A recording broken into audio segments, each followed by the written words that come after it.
Hi, I'm Nikhilesh. I'm one of the founders at Validus. Validus is Singapore's largest lending marketplace with an emerging footprint in Indonesia, Vietnam, and Thailand.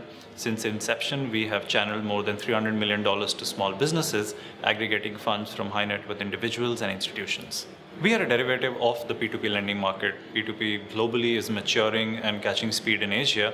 SME lending has just started scratching the surface. In a entrenched market like Singapore, 90% of all loans to SMEs are collateralized.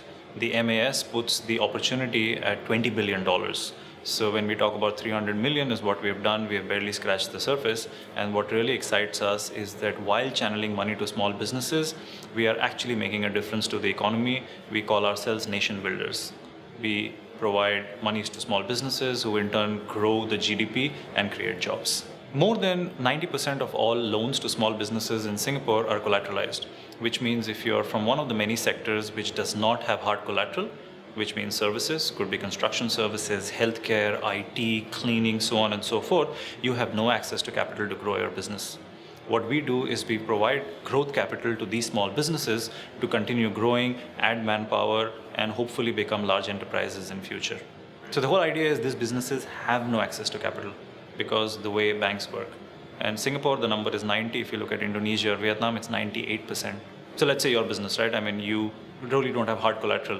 If you were to borrow, there is no channel you can go to.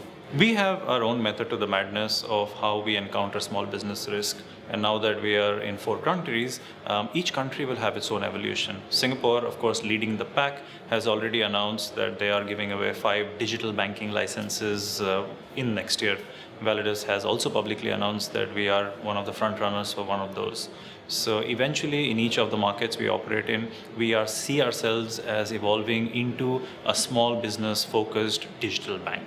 Markets like Singapore are great because there is cheap money, but the real potential lies in emerging markets. So Indonesia has 56 million SMEs. Vietnam has over 1 million SMEs. And in these markets, local banks are not very prevalent in the SME market.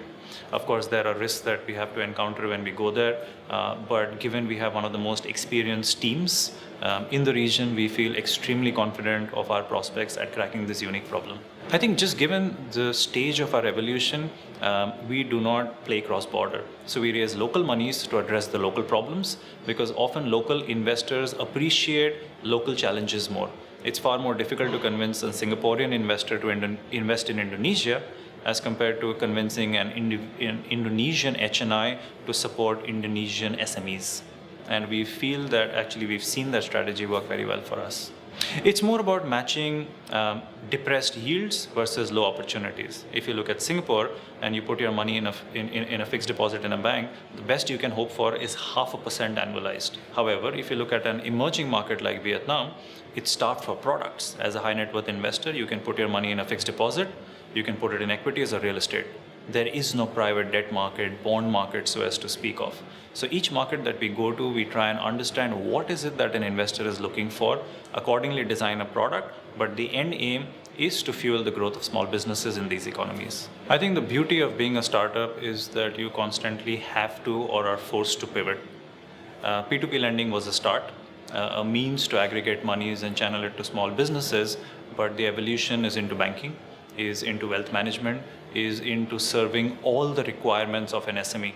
Once you are his primary lender, you will realize that he has other needs like remittances, like cross-border payments, like CASA products, and that is where the full suite of product comes in.